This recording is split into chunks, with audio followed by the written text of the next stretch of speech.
Do you often find yourself constantly seeking approval from others, putting their needs before your own, and feeling overwhelmed by the pressure to please everyone around you? If this sounds like you, trust me, you are not alone. Many of us have fallen into the trap of people pleasing at some point in our lives. But here's the thing, people pleasing doesn't have to be your forever story. In this video, we're going to do a deep dive into the reasons behind people pleasing and introduce you to 3 areas of your life that if you can focus on these 3 areas, they become the pillars that will help you to disrupt this unhealthy pattern so that you can take back your personal power while also strengthening your self-esteem. Welcome to my channel. My name is Francis. I believe that when we defy the resistance in our lives and we face our fears, we can create wildly beautiful lives. So my goal is to inspire you to rise above the self-doubt, conquer your fears, and embrace a life of limitless possibilities, free from judgment, with full clarity. So if this message is resonating with you, I just ask you to show me some love by hitting the like button, subscribing to this channel, and joining my Thrive newsletter so we can continue to have conversations like this offline. Oh, before I start, don't forget to become a founding member of Thrive, my new community. Thrive is a community of people committed to conquering their fears and rising above their self-doubts and perceived limitations through coaching and accountability. We will thrive. All right, so let's understand people pleasing, right? We've all heard of this before. Again, a lot of us has fallen into this trap. Even myself as a Libra, someone who does not like confrontation too much. I had to grow into that. Someone who likes to keep the peace. Let me tell you, people pleasing has been a theme in my life. I say that I'm a recovering people pleaser because there are moments where I still see that.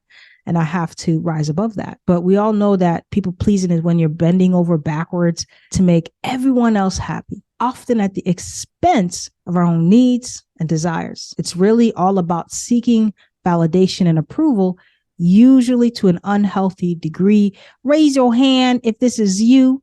If you've been here before, welcome, have a seat. Like I said, I've been there before. And let me tell you, again, you're not by yourself. It's very sneaky. And it's confusing, like saying yes when you really mean no, constantly seeking approval, or even avoiding conflict like the bill collector. And you do just about anything to avoid conflict because you don't want things to get rocky. But here's the truth.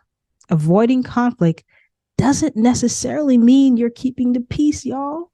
Sometimes addressing those differences and speaking up for yourself is really the way to go. Not sometimes, usually most of the time, especially if your own needs are not being met. So if this is you, don't beat yourself up about this because that's not going to get us anywhere, right? The first thing to do is to recognize these patterns within ourselves. That is usually the first step to understanding and eventually breaking free from the cycle of people pleasing. It's a journey. It's a journey worth taking. And together, we're going to explore how to get started on it. So what are some of the common reasons? Because truth be told, people pleasing is not worth it.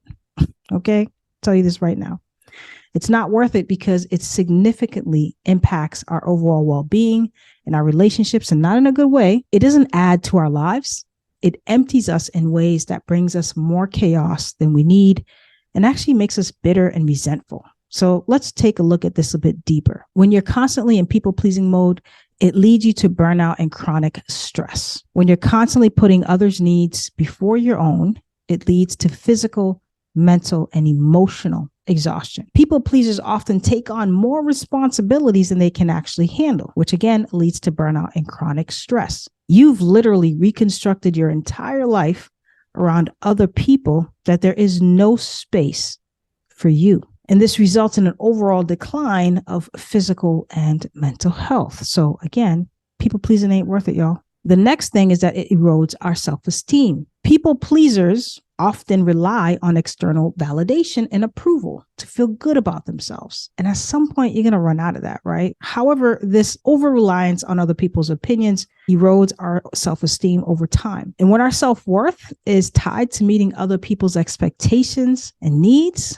we become disconnected from our true selves and we lose sight of our own values and desires. It literally nullifies your intuition. So you can't even hear your own wants or desires. And when you're constantly seeking other people's approval to help strengthen your self-esteem, that is a battle that you will not win. That is just a recipe for disaster, chaos, and disconnection. People pleasing also damages your relationships over time. Hear me out. Whether that's personal, professional, by constantly prioritizing, again, other people's needs and desires, and we begin to neglect our own, what happens? Resentment, bitterness, frustration. And because of this, it creates a dynamic of imbalance and dependency in our relationships. And then over time, the people pleasers, you begin to feel like you're being taken for granted. You're not feeling appreciated, and that could alienate your relationships. And because you're constantly seeking validation and avoiding the conflict, it will get in the way of you actually being honest and having open communication with the people around you, thus preventing your ability to develop healthy and authentic connections. You cannot build authentic connections through people pleasing. Another way that people pleasing hinders our ability to grow is that it actually makes it very difficult for us to set boundaries. People pleasers, I hear this all the time, really have difficulty setting healthy boundaries. And a lot of it has to do with the fear of disappointing or upsetting other people. And this leads to people pleasers saying yes to requests or obligations that they don't genuinely want to fulfill. Like they really don't even want to do that. And as a result of having a lack of boundaries, they begin to feel overwhelmed. They feel overcommitted. And again, they feel like they're being taken advantage by other people. And the last thing I want to elaborate on, I kind of mentioned it earlier about being disconnected from our own intuition and from our own selves, but the people pleasing actually leads to a loss of authenticity and self-identity. And so when we do this for long periods of time, it makes it very challenging for us to develop a strong sense of self and a strong personal identity. So people pleasers may find it difficult to express their own opinions, their desires, their values, make their own choices as they become accustomed to seeking approval and validation from other people. And it's through this loss of authenticity that actually hinders your personal growth and your journey towards self-actualization. So again, what I said earlier is that people pleasing is not worth it. The costs outweighs the benefits 100 times fold. So let's go. Let's get into recovery. Let's go. If this is you and you really, truly, genuinely want to disrupt this pattern, continue to listen, because these 3 areas, if you focus on these 3 areas of your life, you will disrupt the pattern. It ain't going to be easy, but it's going to be worth it. So those pesky people pleasing habits that have been holding you hostage begin to lose their grip on your life when you start to focus on building your self-esteem. And that's going to require you to have some honest conversations with yourself. And it's going to require you to dig deeper than you've ever dug before. But again, if you focus on these 3 things, they will set the ball rolling and create the foundation that you need to stand on to counter and disrupt this pattern. The first thing is boundaries. Practice asserting your boundaries by politely declining requests or invitations that you generally don't want to accept that are out of alignment. Remember, saying no does not make you a bad person. It's a sign of self-respect. It's a sign that you are honoring yourself. What I usually tell my clients, and this is, I don't always get this 100% because sometimes I find myself in situations I'm like, man, why did I say yes to that? But let me think about it. Any requests that people ask of you, tell them, let me think about it and I'll get back to you tomorrow. This way, this gives you a bit of time to digest, process, and really connect with your heart space as to whether or not this next move is the move that you genuinely want to do. There's no point in saying yes to something if you're not going to give your complete, full self to. Part of boundary setting is the willingness to sit in the discomfort of disappointing others, to possibly be ostracized because whomever was benefiting by your people pleasing might not be able to withstand the boundaries that you set in place. And you'll notice that your relationship with that person may dissolve, which is going to be good for you, but it also might create some sort of awkwardness, maybe an awkward transition.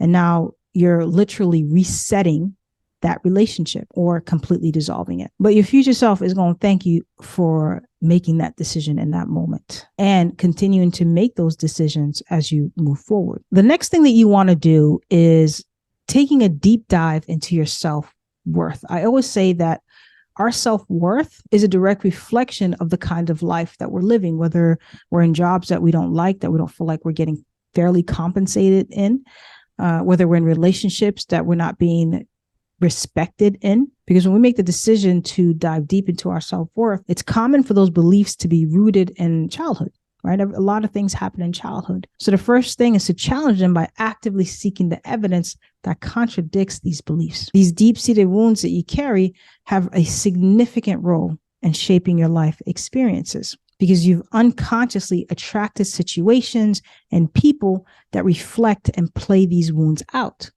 But once you confront and process these wounds and heal them, you'll break free from that narrative. Then you can rewrite that narrative, and you'll no longer draw in people who trigger those wounds.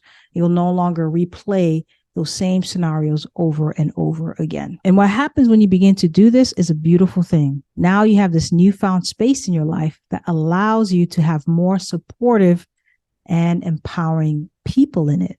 You'll start to surround yourself with individuals who don't mirror your wounds, but instead reflect your strength and this profound shedding that you've undergone. Now let's talk about the last thing. If you can get this down, you will be able to disrupt the pattern of people pleasing. We need to overcome the fear of disapproval, something many of us struggle with. I used to fear disappointing or angering others, but I had to learn to sit with that discomfort. I realized that if someone couldn't accept my choices, that it was their issue, not mine. And I couldn't run to go fix that or make them feel better at the expense of me feeling better or balanced in my own decisions. What I found over time is that my people-pleasing tendencies were hindering even their growth on their healing journey. So it wasn't just impacting me, it was also impacting them. So it's very important to remember that when you stop people-pleasing, it's not just for you. It's also for those who have benefited from your people-pleasing. Those around you can now tap into their own internal resources and inner strength to propel themselves forward. People-pleasing sends the message that you don't trust others to make their own choices, and that you don't trust others that they can handle the life challenges that may come their way, that you don't trust others to be able to regulate their own emotions. And people are really a lot stronger. I don't like the word stronger, but people really do have a level of resilience that can be unknown and untapped within them. They can learn and build that resilience muscle for themselves. And what I'm realized, as I start to think even more about this topic, is that people pleasing is really a form of control. It's about managing outcomes. It's about managing connections and relationships, but it's all driven by the fear of disappointing, of disapproval. And it could also be about maintaining a certain image. Like my thing was like, I wanted to be known as the good guy back in the day. So whenever I exercised my own personal choice, I felt like I would be seen as a bad guy. But now I'm just like, listen, I'm getting too old for this, right? And I'm realizing more and more that it's okay if people see me in a different light than what they're accustomed to, if it means that I'm going to honor myself in the process. And that has been a journey for me. I thank my partner for really helping me to see that, helping me to navigate a lot of those pieces of myself. How people see you is not more important than how you see yourself, because at the end of the day, you have to look at yourself in the mirror. What I've realized, even from my own personal experiences, is that there's nothing prosperous about stifling your own abundance and the abundance of those around you, because you're stifling that growth. There's nothing noble about people pleasing, right? I did a whole video about not trying to save the world, not trying to be a martyr. And for us to expand, we must allow people to go through their own challenges. And we must allow ourselves to go through those challenges as well. So to wrap things up, the people-pleasing journey is going to shake some things up as you go through the deprogramming phase, as you begin to dismantle narratives and confront some of your fears. Know that it all starts by digging into your belief systems about your own self-worth, many of which, as I said earlier, have roots in our childhood, past experiences. And these beliefs, if we're not mindful, can silently steer the ship of our lives until we decide to confront and reshape them. It's like dealing with the wounds that have been quietly guiding our choices and actions all along. Just remember that you have it within you to break free from this habit-formed behavior. It just takes a little bit of discomfort. And once you get past that discomfort, your life will change in ways that you have desired and dreamed about. And I really appreciate you just watching and taking the time to leave comments. I see y'all and I really deeply appreciate it. Share in the comments below which foundational step out of the 3 that I mentioned that you're going to focus on, and any ways that we can support you, let us know, because when you share in the comments, it shows to other folks that they're not alone, and that really helps. In the meantime, join my Thrive newsletter. I hope that you become a founding member. We take off September 17th, and I will see you on the other side of wholeness.